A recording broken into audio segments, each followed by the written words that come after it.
এই যে ভিডিওটিতে ভাইরাল হয়েছে সেই ভিডিওটি ছিল তার ছেলেকে নিয়ে একটি কথা বলেছিল। আর কেন সে ফেসবুক প্ল্যাটফর্মে ঢুকেছে বা এরকম বয়সে সে কেন এই ফেসবুকে ভিডিও বানাচ্ছে, তো আমরা তার মুখে আমরা শুনবো।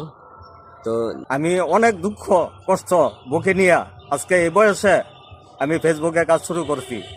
আমার ছেলে বিদেশ পাঠাইছি, দালালের চক্করে পইরা দালালে এত অত্যাচার আমার ছেলের সাথে করছে। ছেলের কষ্ট সহ্য করতে না পাইরা আমি ছেলের পাশে দাঁড়ানোর জন্য, যেমন আমার ছেলেরা আকামা দেয় নাই, কোনো কামকাজ দেয় নাই, না দিয়া যে দালালের কাছে আমি দিছি এই দালালে আরেক দালালের কাছে বিক্রি করে রয়েছে। আমার ছেলেরে বিক্রি করার পরে এই দালালে নিয়ে আমার ছেলেরে 3 দিনে একবেলা খাবার দিত, তারপরে পচা খাবার প্রতিদিন মারতো।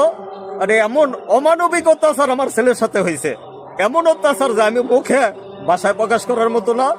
একজন ছেলের সাথে যখন অত্যাচার হয় তার বাপ কি অবস্থা হয়, আমি এই শোকে সহ্য করতে না পাইরা আমার ছেলেরে বাঁচানোর জন্য আমি সোশ্যাল মিডিয়ায় ঢুকছি। যে সোশ্যাল মিডিয়ার মাধ্যমে আল্লাহর রহমতে কেউ নেই আমার ছেলের পাশে গিয়া দাঁড়ায়। আমি দেখছি যে অনেক লোক বিপদে পড়লে সোশ্যাল মিডিয়ার মাধ্যমে বিশ্বের বিভিন্ন দেশে তারা উপকার করে গিয়া তারা সুযোগ সুবিধা দেয়। এই চিন্তা ভাবনা আমি বুকে নিয়ে আমি এই জগতে ঢুকছি। এখন আমি আমার ভিডিও এখন আমার ছেলের নিয়ে একটা ভিডিও বানাইছি, 9 লাখ প্রায় 9 লাখের কাছাকাছি গেছে। আজকে রাত্রে বা কালকের দিনের ভিতরে মিলিয়নের মধ্যে যাইব। এখন বিশ্বের বিভিন্ন দেশ থেকে আমার কাছে ফোন আসতেছে আমার ছেলের উপকার করার জন্য। অলরেডি একজন লোক আমার ছেলের দায়িত্ব নিছে, যে কোনো উপায়ে সে কাজে লাগাইবে। সে লোকটাও আমার বেশি দূরের না, আমার পাশের গ্রামের। আমার বাড়ি হয়েছে নতুনহাটি বাঞ্ছারামপুর। আমার এই লোকটার বাড়ি হয়েছে শেখেরকান্দি।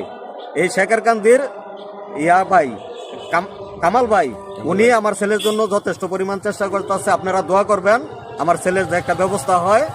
আমি যেই জন্য এই জগতে ঢুকছি, এই জন্য আপনাদের কাছে আমি হাত জোর করে আমার ছেলের জীবন ভিক্ষা চাই। আপনারা দয়া করে আমার ছেলের পাশে দাঁড়াইবেন, যেমন আমার পাশে দাঁড়াইছেন, আমার ভিডিও ভাইরাল করছেন, এমন ভাবে আমার ছেলের পাশে দাঁড়ান। আমার ছেলের কষ্ট দেখে আমার আর সহ্য হয় না। আমার বাঁচানোর জন্য আমার ছেলে দালালের হাতে জিম্মি হইয়া নিজের জীবন বিপন্ন কইরা এখন কোন রকম বাচ্চা আছে। আপনারা দয়া করে আমার ছেলের পাশে দাঁড়ান।